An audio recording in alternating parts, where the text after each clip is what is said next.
president's going to tweet what he tweets. With us, we have radio host Joe Walsh. He is a former Republican congressman from Illinois, as well as Joel Payne, who once served as a senior aide for Hillary Clinton's campaign. Gentlemen, thank you both for joining me this afternoon.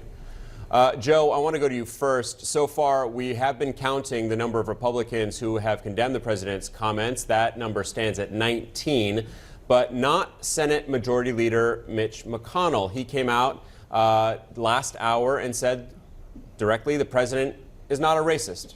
Are you surprised?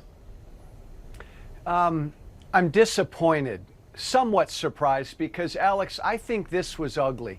I think what the president said was racist. I mean, here we are down in the mud again, and I think it's always important to remind ourselves how we got here.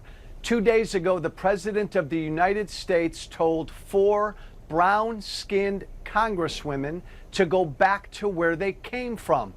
I know we want to get into the politics of this and how it's going to play, but think about what he said. It was offensive. It was anti-American. It was racist. This president has no shred of decency, Alex, and that's why we're here, and that's why in Congress right now they're debating a resolution about whether the president's a racist or not. The Republicans are losing this fight, and sadly they deserve to. Joe Walsh, staying with you for just a second. If you are a supporter of Trump, should you be, finally, some would ask, questioning yourself about whether you're supporting a racist? I don't support this president. I can't support this president. And it isn't just because I think what he said was racist. I think he's dishonest, and I don't think he's fit to be president, Alex, but that's a bigger, broader discussion. But I do think these comments of his are going to hurt him, and I think they're going to hurt the party, and I think they should. Joel, your thoughts. Are supporters of the president supporting a racist in light of these comments? Well, I think they certainly are supporting somebody who has shown himself to be a racist, to be bigoted, to be xenophobic. Whether they themselves are racist or not, I'm uncomfortable with those types of broad litmus tests just based off of who you support politically. But I will say this, you know, Republicans have had a long time to come to grips and to do soul searching about Donald Trump. And this incident is just the latest in a long string of incidents. This is not a surprise. Nothing that we see on his Twitter stream or nothing that we hear from this president should be a surprise to us at this point.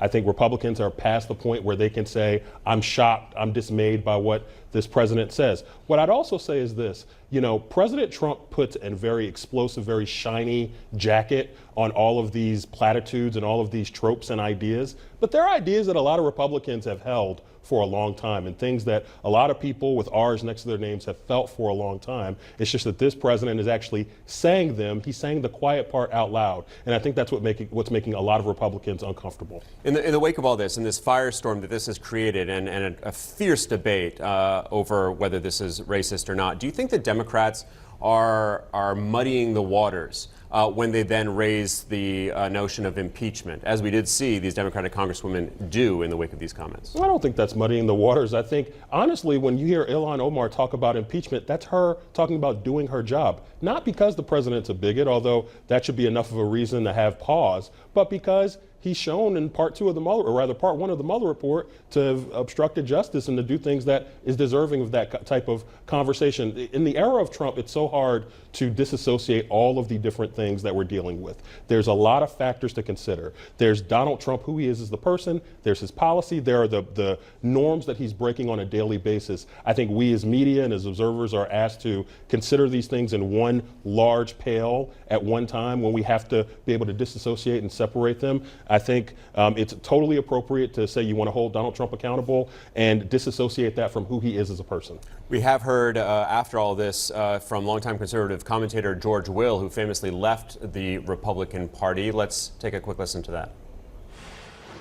I believe that what this president has done to our culture, to our civic discourse, you cannot unring these bells, and you cannot unsay what he has said, and you cannot change that he has now, in a very short time, made it seem normal for schoolboy taunts and obvious lies to be spun out in a constant stream.